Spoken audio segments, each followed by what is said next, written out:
स्वतंत्रता के उपरांत जन्म लिए पहले प्रधानमंत्री श्री नरेंद्र दामोदर दास मोदी जी का 17 सितंबर को देश ने जन्मदिन मनाया।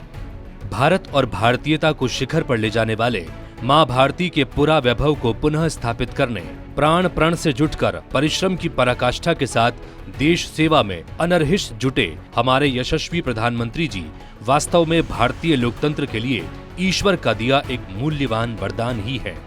विश्व के सबसे बड़े लोकतंत्र के कर्णधार, दुनिया के सबसे बड़े राजनीतिक दल के सबसे लोकप्रिय नेता, विश्व के कूटनीतिक जगत का अग्रदूत, युद्ध की आग में झुलस रहे देशों के मध्य बुद्ध का संदेश प्रसारित कर शांति की प्रेरणा देने वाले भारत भारतीय और भारतीयता के प्रतिनिधि पुरुष श्री नरेंद्र दामोदर दास मोदी के व्यक्तित्व को व्याख्यायित करना कठिन है।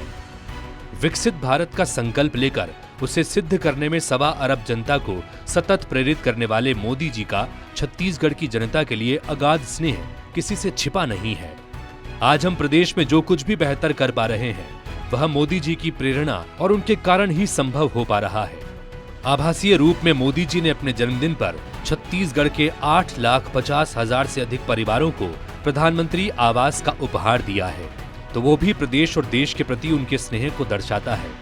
हम सब जानते हैं कि मोदी जी का संकल्प एक ऐसे भारत का निर्माण करना है जहां हर व्यक्ति के सर पर पक्की छत हो, सबके लिए सुलभ शिक्षा, सहज स्वास्थ्य, साफ सफाई, शौचालय, सड़क, स्वच्छ जल, पेट भर अनाज समेत हर वो मूलभूत सुविधाएं देशवासी के दरवाजे पर प्राप्त हो जिसके बारे में पहल करना तो दूर की बात, सोचने का साहस भी पिछले किसी नेता में नहीं था। भारत जैसे देश जिसकी जनसंख्या यूरोप और अमेरिका की पूरी आबादी से भी बहुत अधिक हो, वहां अल्प संसाधन में ये तमाम सुविधाएं बिना किसी लीकेज के उपलब्ध करा पाना किसी चमत्कार से कम नहीं है। असंख्य चुनौतियों वाले भारत जैसे देश में सबसे कठिन होता है एकता के सूत्र को तलाशना और उसे मजबूत करते रहना। ये चुनौती विशेषकर तब और अधिक बड़ी हो जाती है जब विपक्ष के लोग सत्ता पक्ष को दुश्मन के जैसा समझते हों। राजनीतिक मतभेदों को देश की सीमा के बाहर समेत हर सीमा का उल्लंघन करते हुए देश से ही दुश्मनी तक पहुंच जाने वाले विपक्ष के बीच विकास का कमल खिलाते रहना वास्तव में असंभव सी दिखती चीज है, जिसे मोदी जी अपनी कुशलता, निष्ठा और समर्पण से संभव बना रहे हैं। जैसा कि ऊपर वर्णित है, मोदी जी ने 8 लाख से अधिक पक्के आवास केवल छत्तीसगढ़ को दिए। साथ ही कुल 7 करोड़ पक्के आवास देश में बनाने का उनका भागीरथ प्रण है। इसमें आधे लगभग बन भी गए हैं। शेष को भी द्रुत गति से बनाने का लक्ष्य शीघ्र ही पूरा होगा। राज्य सरकारें भी अपना राज्यांश देकर मोदी जी के इस यज्ञ में अपना योगदान दे रही है। एक औसत भारतीय परिवार की संख्या 5 मानी जाती है। ऐसे में यह कहा जा सकता है कि अपने इस कार्यकाल तक लगभग 35 करोड़ लोगों के सर पर पक्की छत देने का पुण्य मोदी जी के नाम पर होगा।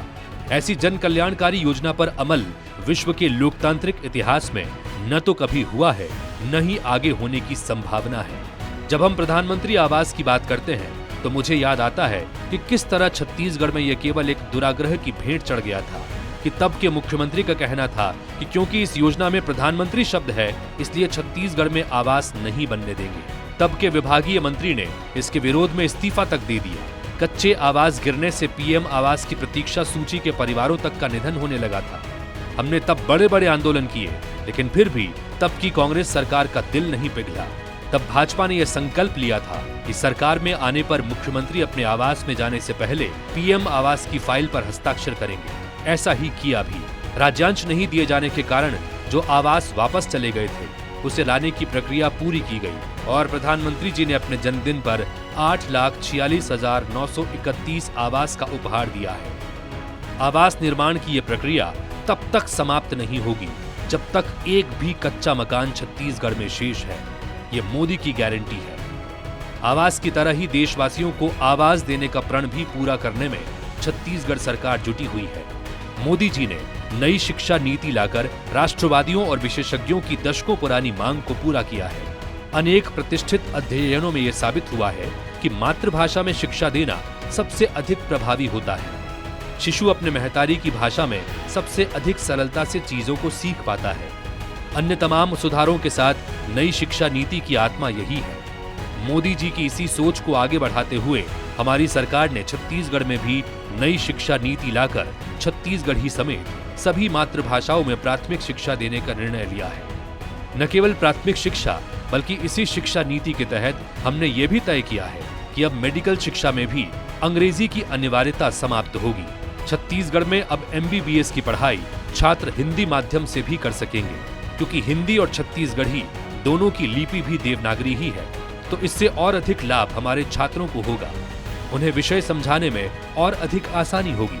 अगले ही सत्र से मेडिकल की पढ़ाई हिंदी में भी प्रारंभ होगी।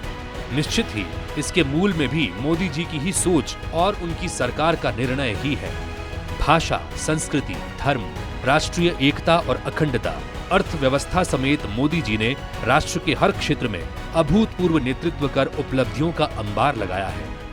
भारत आज विश्व की तीसरी सबसे बड़ी अर्थव्यवस्था बन गया है। अराजक विपक्ष कोरोना का संकट, अरबों टीके मुफ्त में लगाने, 80 करोड़ से अधिक लोगों तक मुफ्त राशन की निर्बाध आपूर्ति सुनिश्चित करने, तमाम तरह की कल्याणकारी योजनाएं संचालित करने के बावजूद आज भारत अगर इस तेजी से आगे बढ़ रहा है तो ये निस्संदेह मोदी जी के करिश्माई नेतृत्व का ही कमाल है।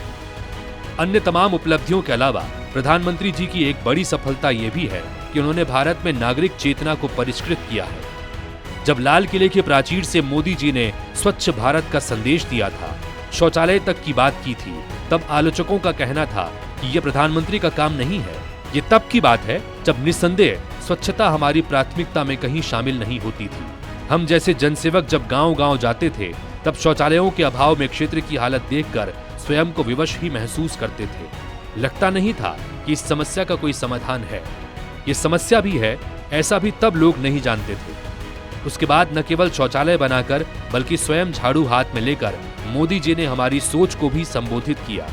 आज अगर आपका बच्चा सड़क पर कचरा फैलाने से आपको भी रोकता है या आप स्वयं भी ऐसा नहीं करना चाहेंगे तो ये संदेश भी हमें कहीं न कहीं मोदी जी के आचरण से ही मिला है।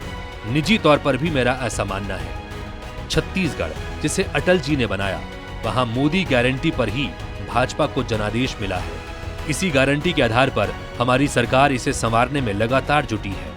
मोदी जी द्वारा दिए गए सभी गारंटी को पूरा कर मोदी जी के आह्वान के आधार पर ही विकसित छत्तीसगढ़ बनाकर विकसित भारत के निर्माण में हम अपना अधिकतम योगदान देंगे। प्रदेश की GSDP 5 लाख करोड़ से बढ़ाकर 10 लाख करोड़ करने का लक्ष्य संधान कर मोदी जी को रिटर्न गिफ्ट देने का विनम्र प्रयास हमारी सरकार करेगी। इसे प्राप्त करने के प्रति हम प्रतिबद्ध हैं। विश्व के सबसे बड़े लोकतंत्र भारत के यशस्वी प्रधानमंत्री, विश्व के सबसे लोकप्रिय नेता, मां भारती के लाडले सपूत जननायक मोदी जी को जन्मदिन पर पुनः अशेष शुभकामनाएं।